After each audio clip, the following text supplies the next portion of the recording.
Hey yo, welcome to our channel today. On Wednesday afternoon, I pick up the children from school. It's like the lines at Disneyland.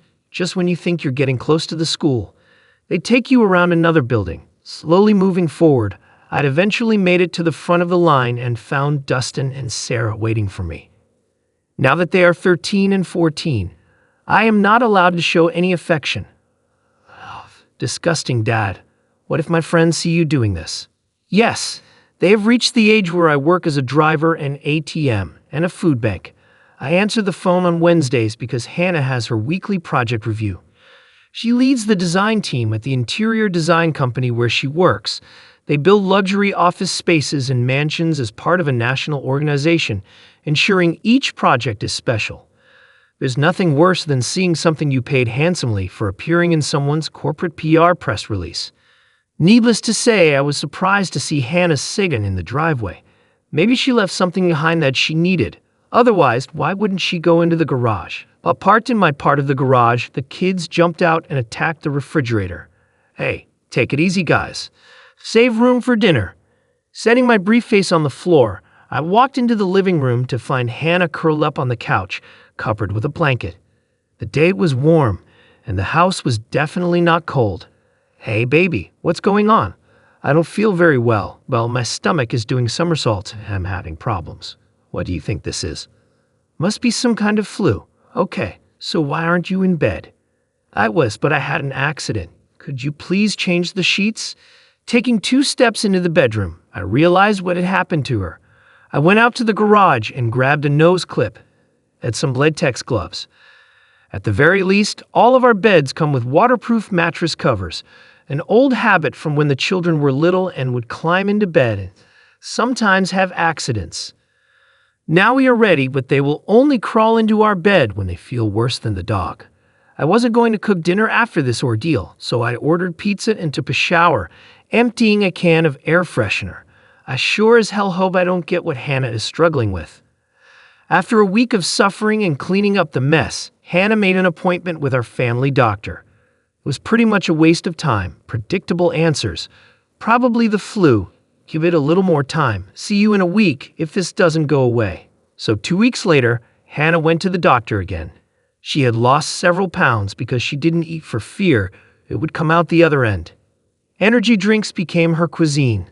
The doctor ran some blood tests, but nothing was far enough out of range to warrant any further action. Over the next few weeks, Hannah learned to live with it. She felt like crap, pun intended, and was wearing adult diapers and baggy pants to hide the fact. It was my job to pick up the groceries. No, I didn't use a list. It was easier to pay the full fare and have Hannah place the online orders. While the kids and I wanted something to do on the weekend, Hannah never felt up to it. We did some things without her, and our personal life suffered greatly. There's nothing surprising. Who wants to do intimate things when you risk dealing with even more unpleasant things? At least I took care of myself from time to time. 2 months later, Hannah turned to a specialist. Of course, she felt great the day before and on the day of her appointment. They did blood tests until our insurance deductible was met. Some elevated levels of unknown enzymes were found in her intestines. It made sense, but it wasn't explained why. Possibly Crohn's disease, but tests for that were negative. She was given the oh-so-popular, keep an eye on this. One evening I jokingly asked, "Do you think I make you sick?" "How can you say that? You've been great, taking care of me since this started. I'm so tired of fighting this. I wish they would find something, anything." Hannah's new life was that of a recluse. She worked a lot at home and rarely went outside. Her weight dropped another 20 pounds. From time to time, she felt better, but that only lasted until the weekend. The kids were so busy with their sports schedules that they really didn't notice how rarely Hannah attended their games. Time passed as usual. Hannah wasn't sick enough to miss work, but she was slowly losing her. Management demoted her. Months turned into years. Hannah felt guilty that we weren't having intimacy, so she took one at a time, about once a week. It was better than nothing. After Dustin turned 16, he became hell on wheels. I no longer had to worry about getting him and Sarah to and from school. Now, I had to worry about why they weren't home. At least Hannah was trying to help. She rarely felt 100%, but she learned to live with it. For a while, Hannah seemed to be getting better with her bowel problems, but that only lasted about 6 months. When the problems returned, everything was just as bad as before. Hannah cried a lot. Her life went on as usual. Dustin graduated from high school and was heading to college. Sarah graduated early and was also out the door. The day after Sarah graduated from high school, I cornered Hannah. "We need to talk." "Fine. What's the matter?" I filed for divorce, citing irreconcilable differences. The stunned look turned into full-blown rage. "Did you cheat on me? How can you do this to me? The kids have grown up, and it's time for me to move on. Now I know the last 5 years have been hard, but I never stopped loving you. What have I done to deserve this, Dennis Wilson?" Hannah's eyes widened. No matter how hard she tried, she could not hold back her tears. "You knew. This is a stupid question. I was just biding my time until the kids left for college. It was cheaper to support you while they lived at home. I hope it was worth it." "But John, that was many years ago. We've already been through this. I'm sorry. I was wrong and shouldn't have done this. Cry me a river of tears, wrong or not. You did it and felt no remorse. Heck, you even contacted him again once you felt better. Back off." As soon as I moved, Hannah instantly perked up. She no longer suffered from intestinal problems. We sold the house and split the profits. I thought I could avoid counseling, but that wasn't the case. The result remained unchanged. I would rather take a chance on a new search than continue with a known cheater. When I found out that Hannah was having an affair with Dennis Wilson, I was devastated. I came across Hannah's secret email accounts, so I installed a program on my phone to monitor her activities.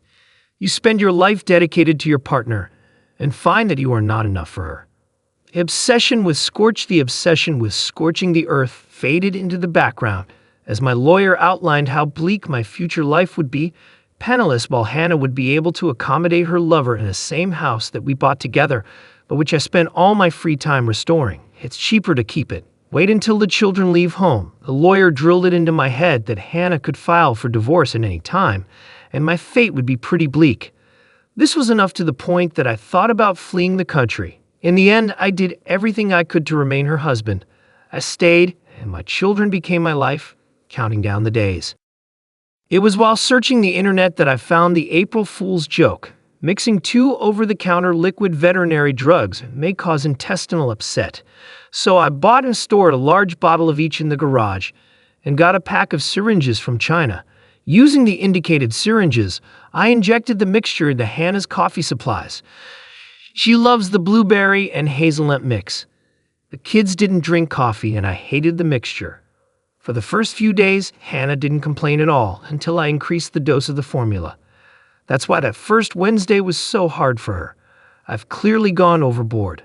Of course, I used too much early on, but eventually I found a happy medium. It was enough to make her feel like crap, but not bad enough to send her to the doctor. It was funny how her friends, after drinking a cup of spoiled coffee together, then caught the flu. Friendly fire. I discovered that she turned Dennis down on multiple occasions. No, it wasn't because she didn't want him. She just didn't feel ready for it.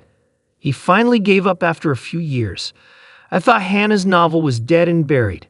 That's when I cut back on the medication, although not completely since I was still in revenge mode. But then Hannah reached out to him again. I increased the dosage, and Hannah relapsed a week later.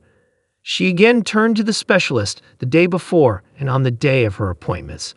I made sure Hannah used conditioned coffee. Although she claimed that she was devastated and unprepared for my divorce petition, I was not moved by her tears. It was only after I gave her the investigator's report from 5 years ago that she realized how serious I was. Dennis's wife received a copy and named Hannah in her divorce petition. I made sure all of Hannah's friends and family received copies, which caused my phone to stop ringing. I was no longer the uncaring, heartless bastard who abandoned a hopelessly ill Hannah in her time of need. Dennis suffered greatly during the divorce. Now he eats ramen noodles and drinks water while his ex-wife entertains his replacement. I find this to be revenge enough. As much as I'd like Hannah to know how I did it, I'm afraid I may have crossed some legal lines. So I grin a lot. Will I get married again?